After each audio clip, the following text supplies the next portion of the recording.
نحمدہ و نصلی علی رسولہ الکریم اما بعد فاعوذ باللہ من الشیطان الرجیم بسم اللہ الرحمن الرحیم۔ میرے قابل صد احترام سامعین، بات چل رہی تھی سیدنا امیر معاویہ رضی اللہ تعالی عنہ، آپ اس جماعت کے ایک ممتاز، قابل قدر اور بہت اہمیت کے حامل شخصیت ہیں، جس جماعت کے بارے میں اہل سنت والجماعت کا ایک متفقہ فیصلہ ہے کہ یہ وہ جماعت ہے جو عادل ہے، جو سکہ ہے، جن پر جرح یا جن پر شک نہیں کیا جا سکتا۔ اہل سنت والجماعت نے بالاتفاق صحابہ کرام کی جماعت کی تصدیق کرتے ہوئے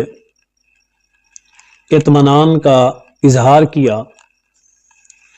ان شخصیات میں سے دو تین اہم شخصیت کا تذکرہ کر کے میں اس بات کو ختم کروں گا۔ اہل سنت والجماعت کے اندر ایک نامور عالم علامہ ابن حجر مکی رحمۃ اللہ علیہ ہیں، جن کی یہ رائے ہے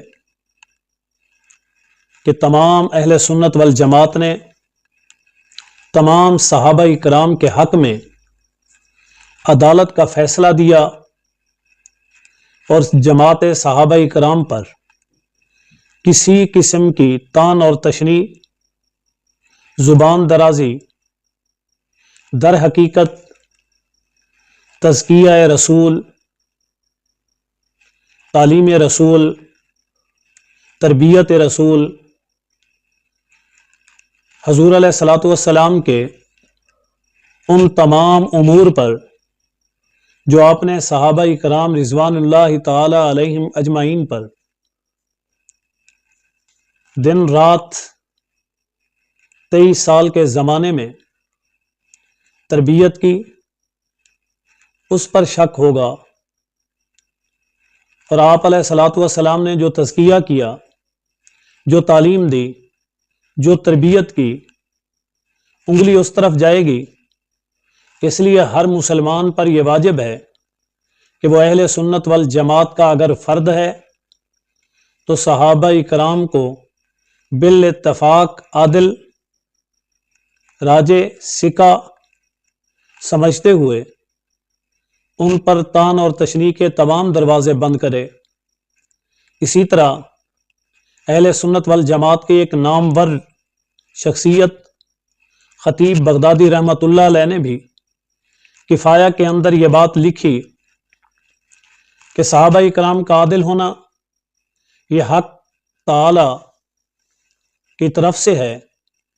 اور اسی طرح رسول اللہ صلی اللہ علیہ وسلم کی طرف سے ہے۔ اللہ تعالی نے آپ کی گواہی دی، رسول اللہ صلی اللہ علیہ وسلم نے آپ کو بہترین اور پسندیدہ قرار دیا، اور اسی طرح اہل سنت والجماعت بھی اللہ تعالی کی اطاعت کرتے ہوئے، اللہ کے رسول کی اطاعت کرتے ہوئے قرآن مجید کے اس حکم پر من و عن عمل کرتے ہیں، اطیعوا اللہ و اطیعوا الرسول، کہ اللہ تعالی نے جن کی شان کو قرآن میں بیان کیا، حضور علیہ الصلوۃ والسلام نے جن کے مقام کو احادیث مبارکہ میں بیان کیا، وہ بالاتفاق عادل ہیں اور سکہ ہیں۔ اسی طرح تیسرا نام جو اہل سنت والجماعت کے اندر بہت معتبر ہے، ابن عبد البر رحمہ اللہ تعالی استیاب کے مقدمے میں اس مسئلے کو اٹھاتے ہوئے بیان کرتے ہیں کہ صحابہ کرام خیر القرون کی اور اس امت کی بہترین جماعت ہے، جنہیں اللہ تعالیٰ نے انسانیت کے فائدے کے لیے پیدا فرمایا، اور اللہ تعالیٰ نے اس جماعت کو رسول اللہ صلی اللہ علیہ وسلم کے لیے انتخاب کیا، اور رسول اللہ صلی اللہ علیہ وسلم نے اس جماعت کی مدح اور ثنا کی، ہم کون ہوتے ہیں جو اس جماعت کی طرف انگلی اٹھائیں اور ان کے عدل پر جرح کریں یا ان کے سکہ ہونے پر ہم شکوک اور شبہات کا اظہار کریں؟ اسی طرح اہل سنت والجماعت کے ایک اور نامور شخصیت ابن صلاح رحمۃ اللہ علیہ نے علوم الحدیث کے اندر بھی اس مسئلے کو بہترین انداز میں بیان فرمایا۔ وہ فرماتے ہیں کہ صحابہ کرام کی جماعت پیغمبر کی جماعت ہے، صحابہ کرام کی جماعت حضور کی صحبت یافتہ جماعت ہے، صحابہ کرام کی جماعت کو اللہ نے رسول اللہ صلی اللہ علیہ وسلم کے لیے،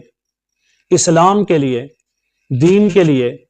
نصرت کے طور پر پسند فرمایا۔ اس سے زیادہ اور کیا عدل ہو سکتا ہے کہ جن کا تزکیہ رسول اللہ صلی اللہ علیہ وسلم نے کیا، جن کی تعلیم اور تربیت خود رسول اللہ صلی اللہ علیہ وسلم نے فرمائی،